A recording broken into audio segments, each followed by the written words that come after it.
So hello everyone. I was just posting to the Facebook group to let people know it's live. I'm running just a bit behind today.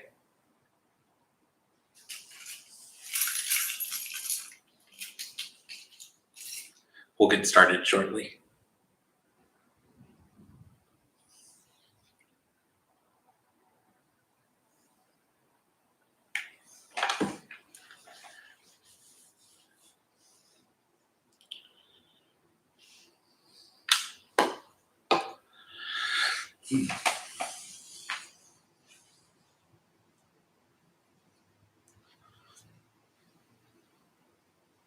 Namo tassa bhagavato arahato samma sambuddhassa.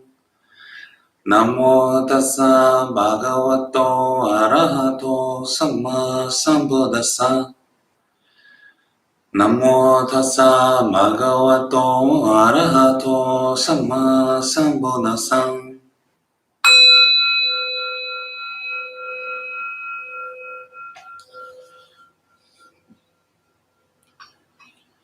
So hello everyone and welcome to Basics Discussion Circle and Meditation. My name is Travis. I facilitate this group. So the reason I'm running a bit behind today is because last night I had a bit of a ghost of Christmas past type of night. Having dreams about regrets and things like that, things I could have done differently, being visited by the ghosts of bad decisions that I've made in the past, things like that. Doesn't happen often, but when it does, it kind of sucks. So I think with that in mind, what we'll do today is some forgiveness meditation. Forgiveness for ourselves, forgiveness for someone else. So we'll work with that today because that's kind of where my head's at.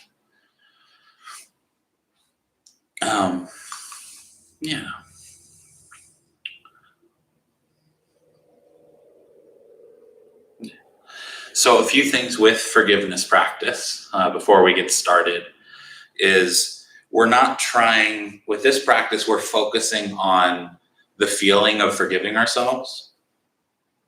And it's a forgiveness meditation, not like a penance meditation, right? So we're not trying to punish ourselves here. We're not trying to think of the things that we regret and then kick ourselves about it. That's not the aim here. In fact, we're not even trying to think of specific situations at all. We're treating any situation any kind of memory that comes up in relation to the forgiveness, anything like that, we're treating that in the same way that we would treat a distraction. So we'll be working with a phrase. I forgive myself for not handling things differently. There's a few different forgiveness phrases, but that one's my favorite one to use.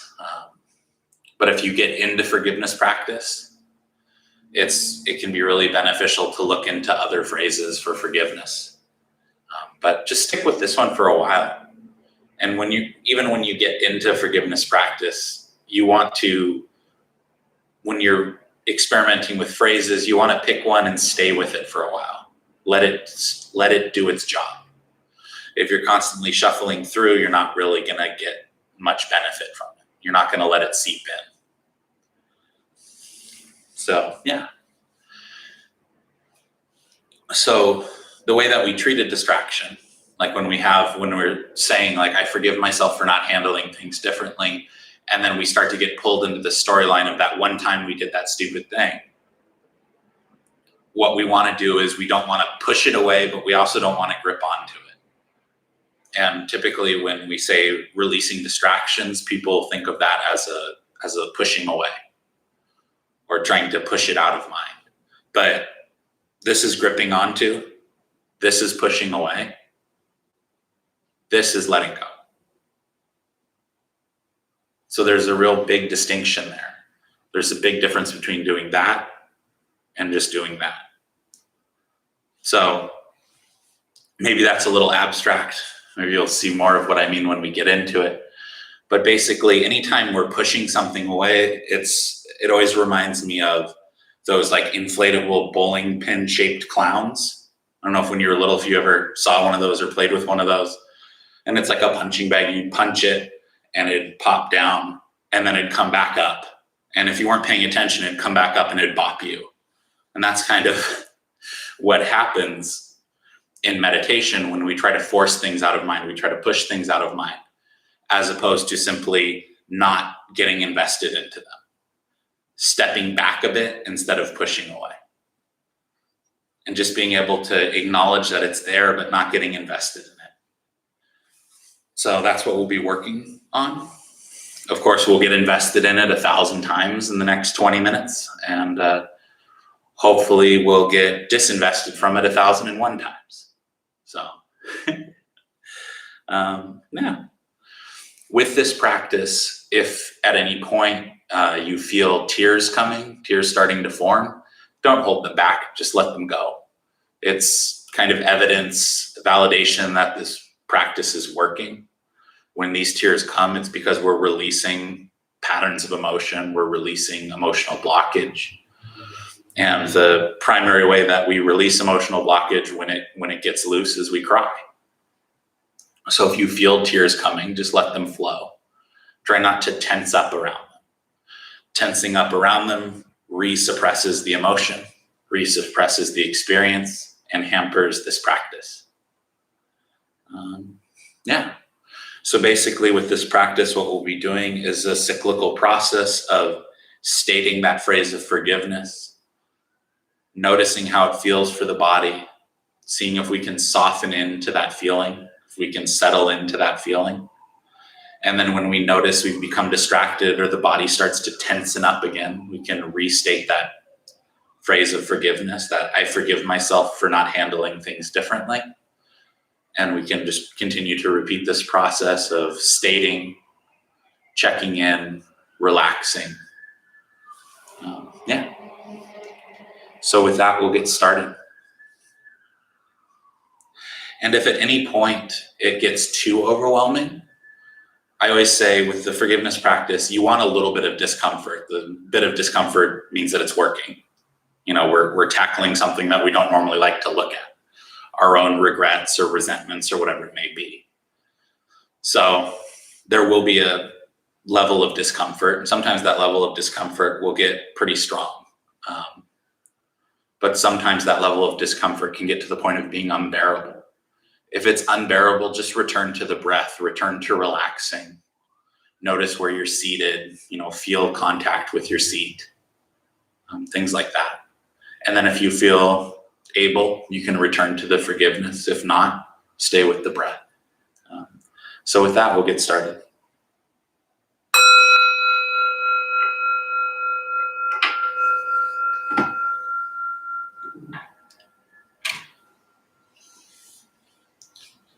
Closing the eyes and taking 3 deep breaths slowly.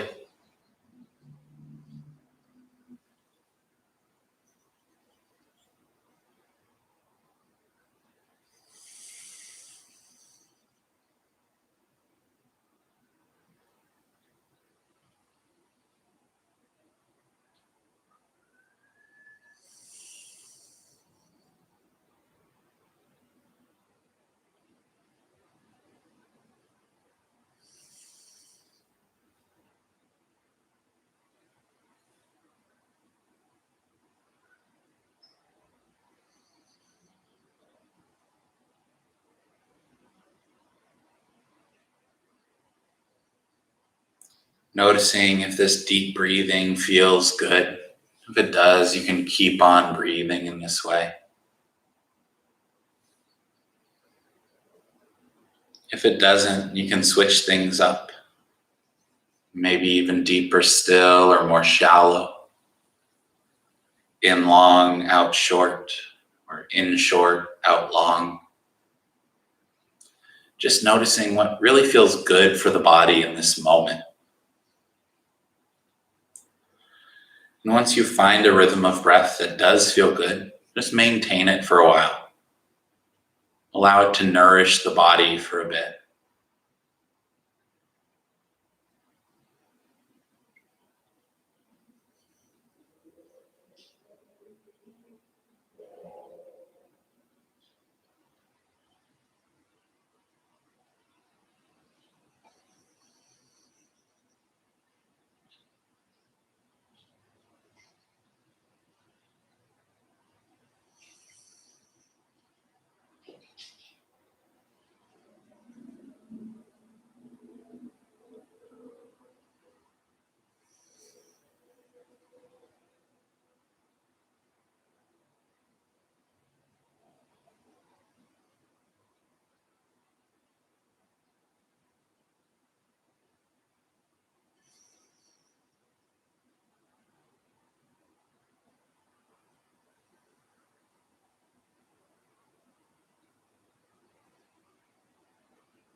as you maintain this comfortable breathing, you can notice if you have any tension in the forehead or the shoulders.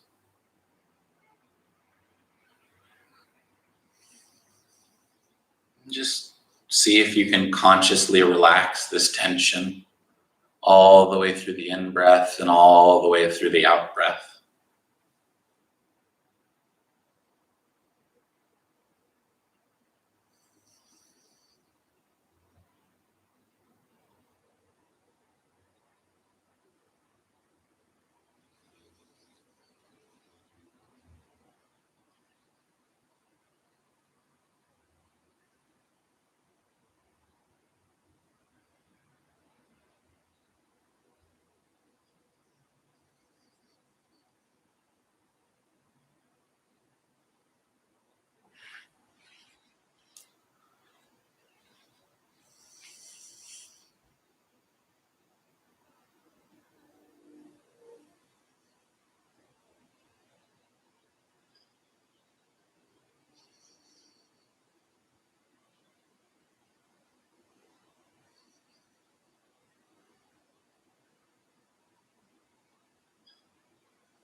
And guiding this breath awareness down into the heart.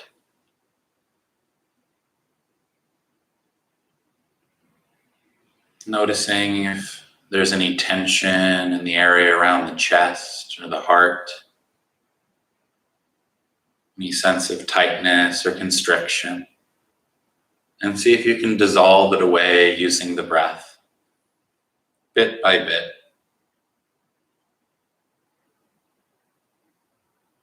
The heart's going to be our home base for the rest of the meditation, so it's important to make it a comfortable place to stay.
You can start to, allowing your awareness to remain in the heart, in the chest, aware of the sensations of the chest.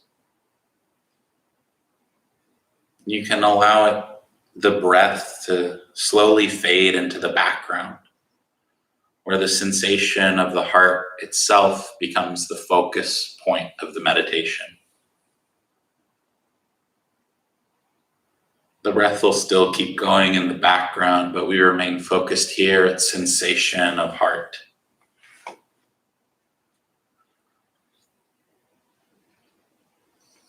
And then with our awareness focused here, we can begin working with this phrase of forgiveness.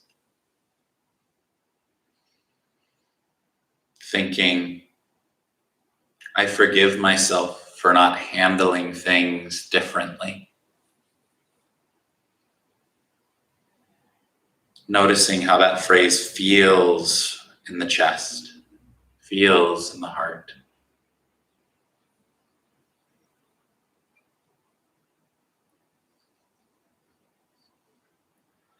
And noticing any resistance that comes up with that phrase.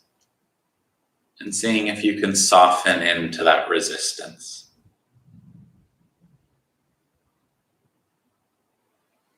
I forgive myself for not handling things differently.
Recognize that the mind has wandered,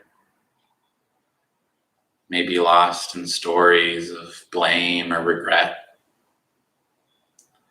Release the distraction. Relax any tension that built up while you were distracted. the forehead and the shoulders. And then return to the heart and to this practice of forgiveness. I forgive myself for not handling things differently.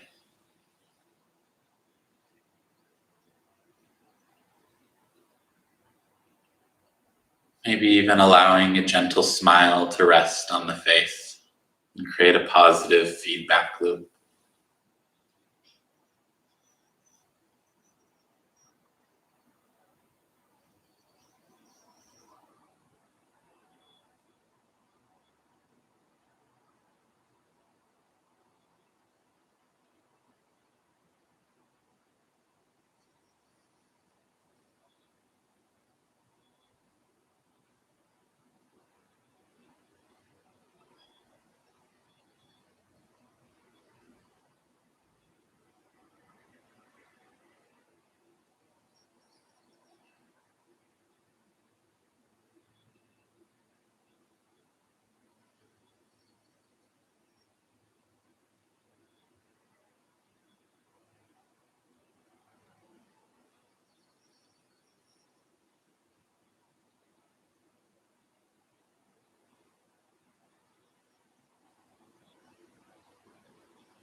Now, inevitably, with this practice of forgiveness, a certain person may come to mind.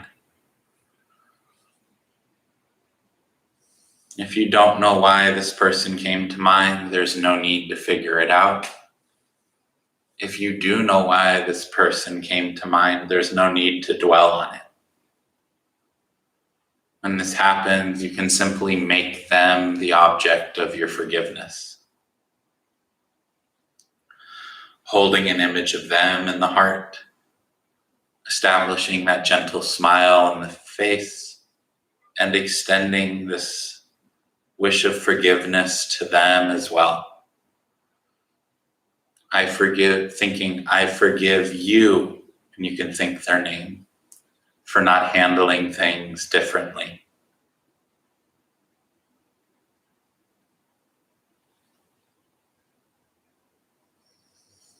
Noticing how this forgiveness feels for the heart and softening into it.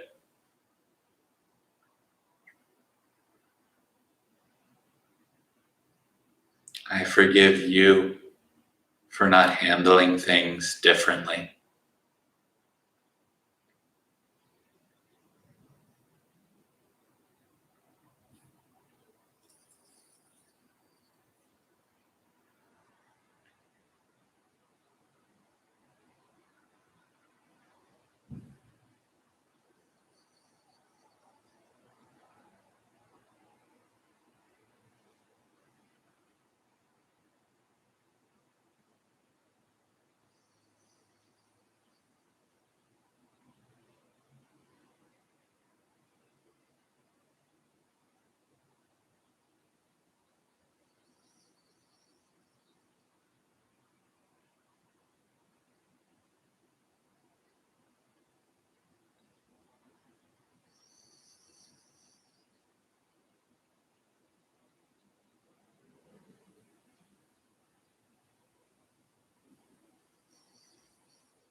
Recognize that the mind has wandered.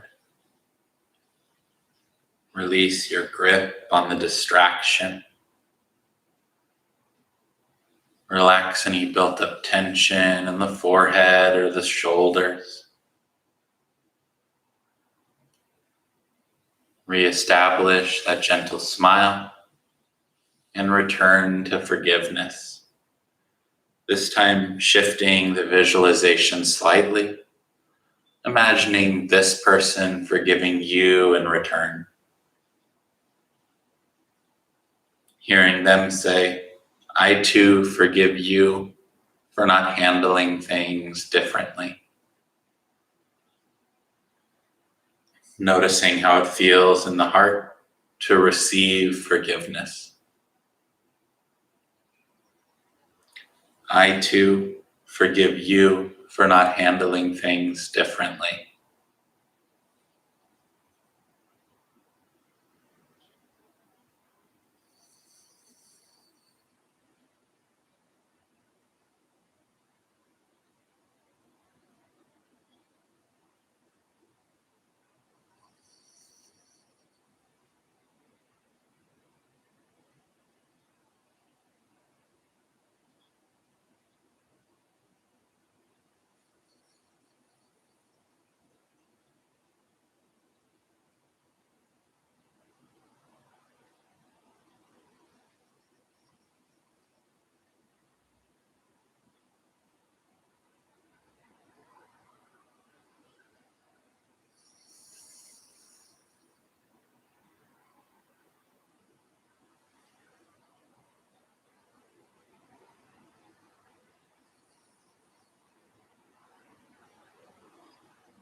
That's enough of that.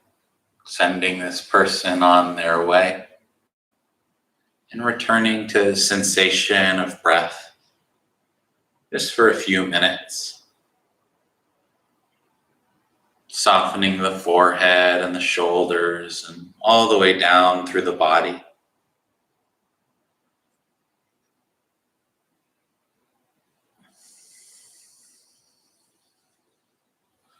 Allowing any of those loosened up emotions to just kind of flow out,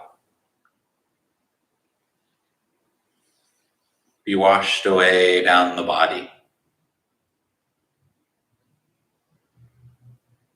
down into the ground.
And once again, taking 3 deep breaths slowly.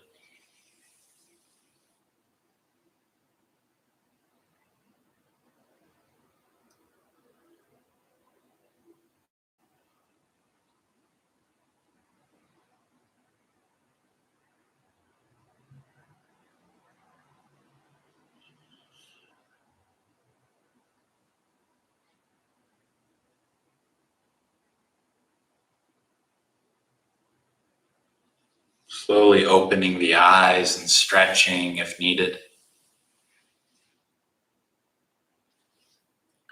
Never in a rush to leave the meditation.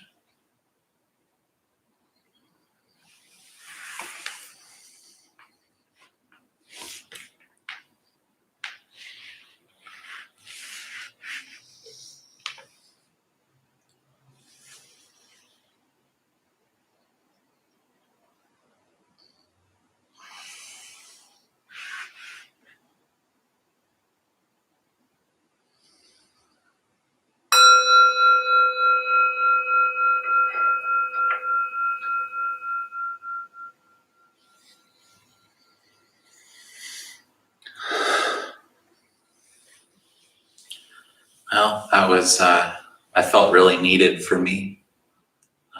I hope it was beneficial to you as well.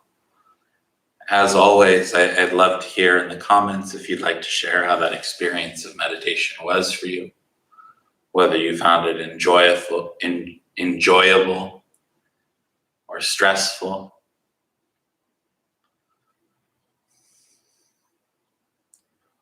Maybe you found it beneficial or not, or just anything that you're sitting with now in this moment. If you'd like to share that, I'd love to hear it.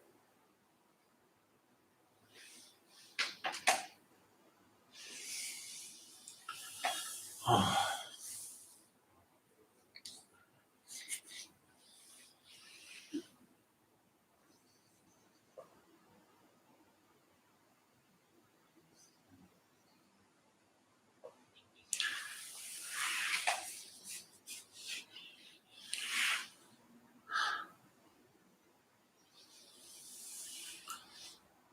Hello, Roberto. Hello, Lisa.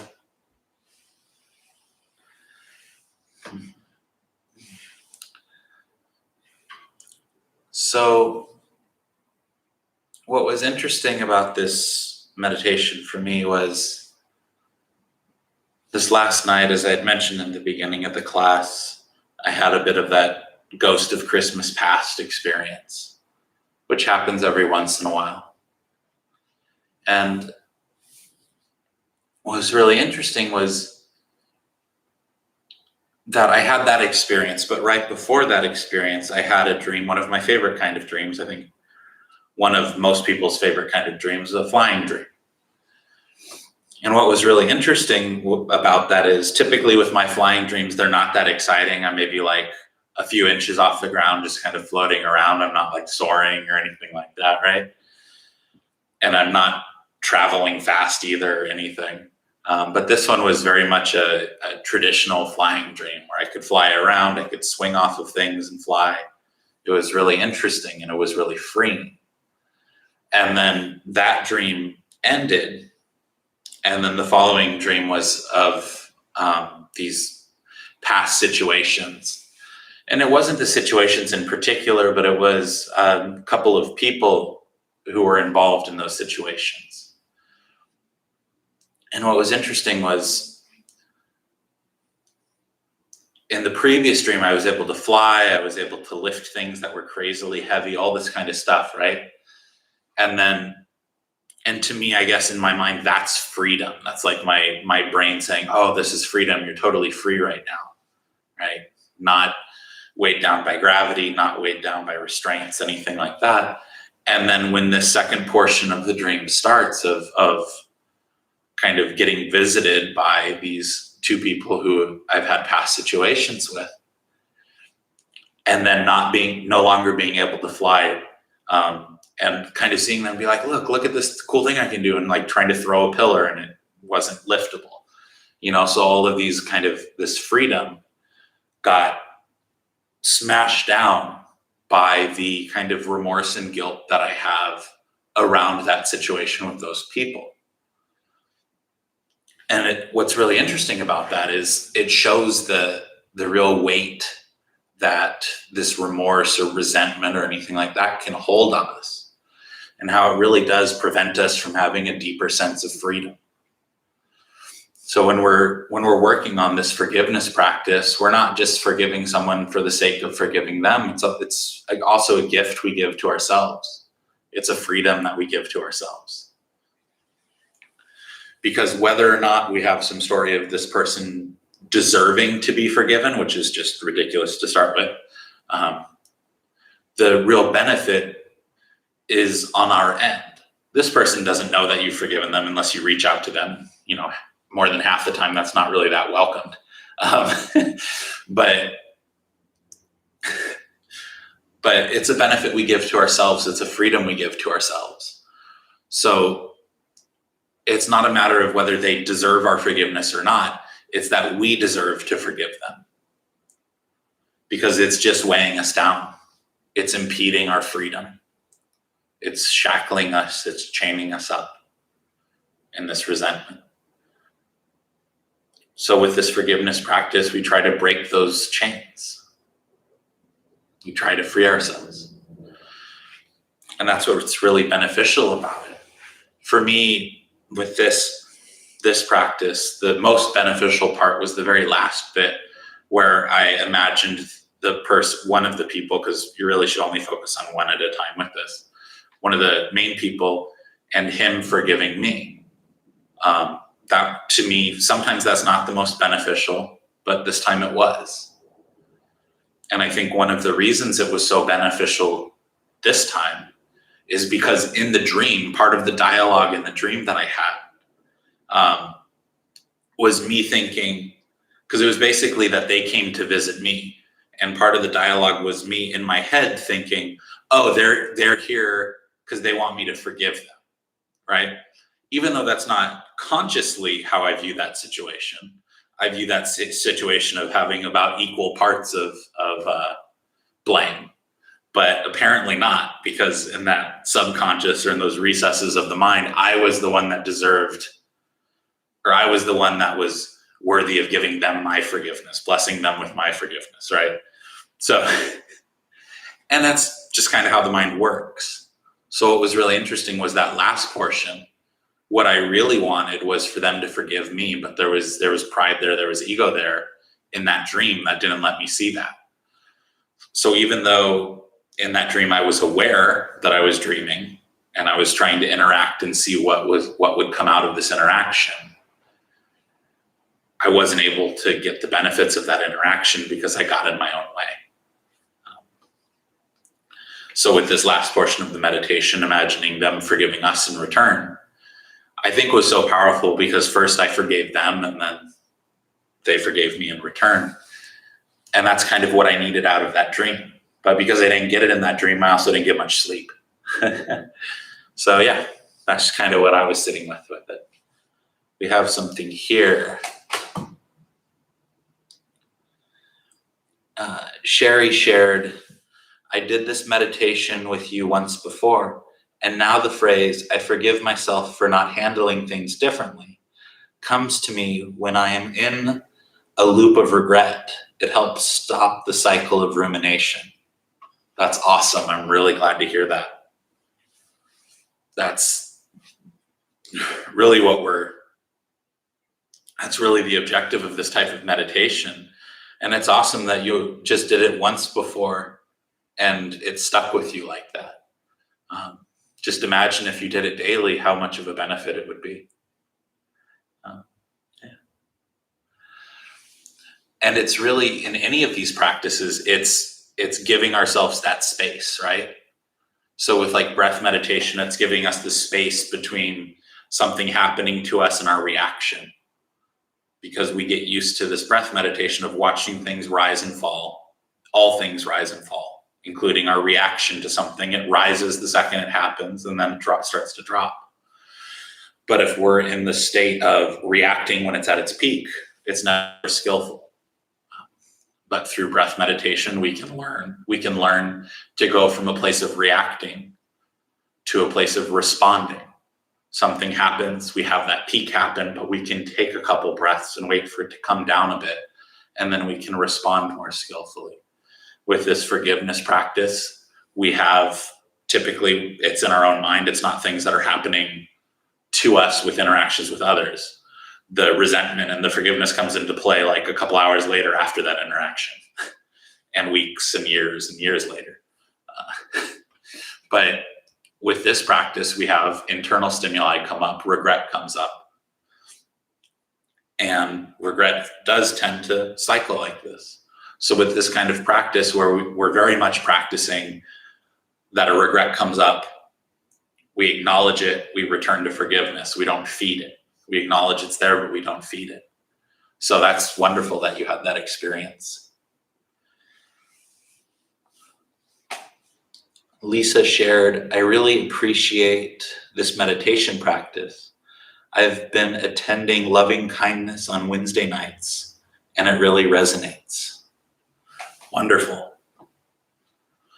Alex's classes are great.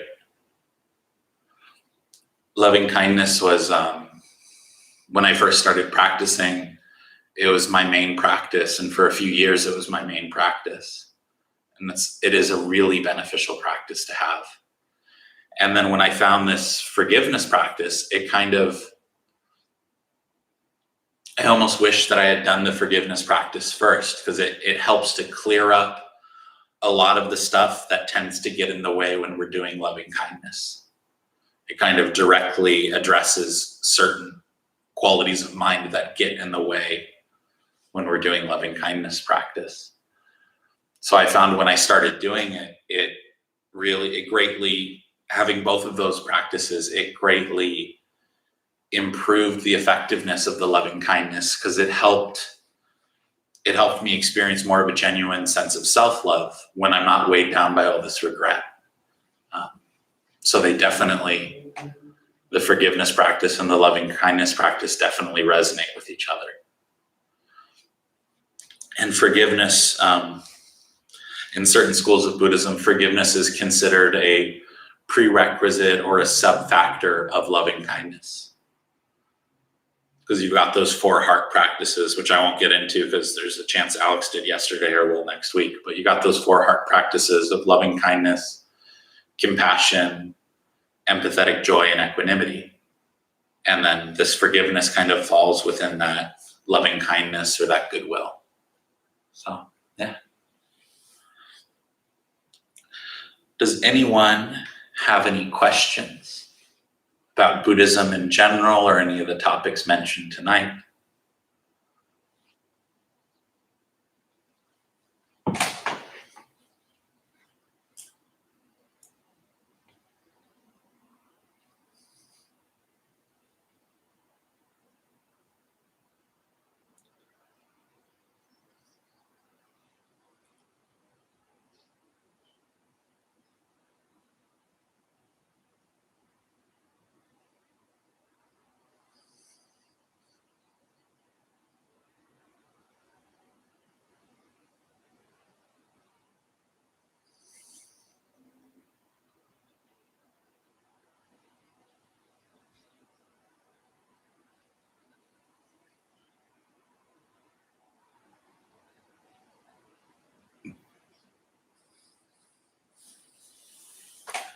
Roberto, just happy to be involved tonight.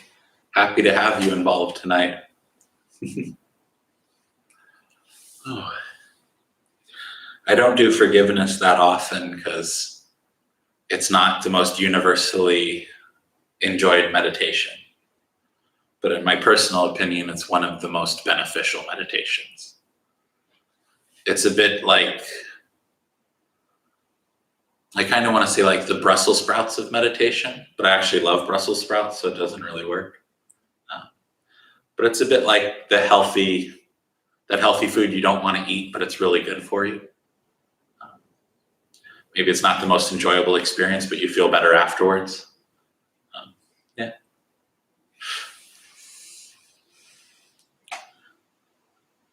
Sherry shared that they feel more receptive to forgiveness and loving kindness in COVID times.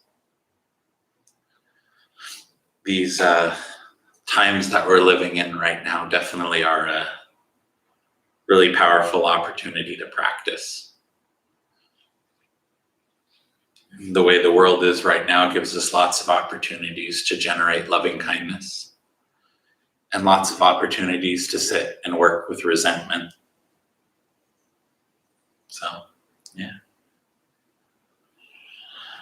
I posted a joke I think like 2 months into the quarantine, when we thought it was going to be like 3 months. I made a little meme of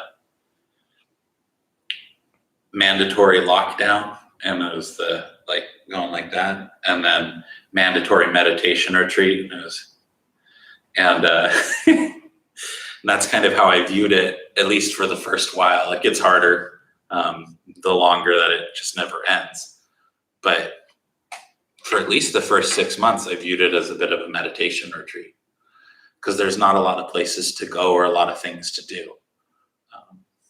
So lots of people who maybe never had time to go on a meditation retreat but always wanted to, now they've had 1.5 years to go on a meditation retreat. A year. I don't know. Time's an illusion right now. So, yeah, I think with that, we will close. Yeah. If comfortable, please join palms for a dedication of merit. May any merit generated here tonight by this meditation and discussion be dedicated to all those who suffer at this time. May all beings be joyful and at ease. May all beings be safe and healthy in body and mind. And may all beings be freed from all stress and pain. May we all be freed from all stress and pain. Metta karuna mudita upeka sahanga teya cetasa chaturisam bharatva yarati Sammabuddharo bhavena Sammadhammaro bhavena Sammasangharo bhavena Saute hantu nirantaram.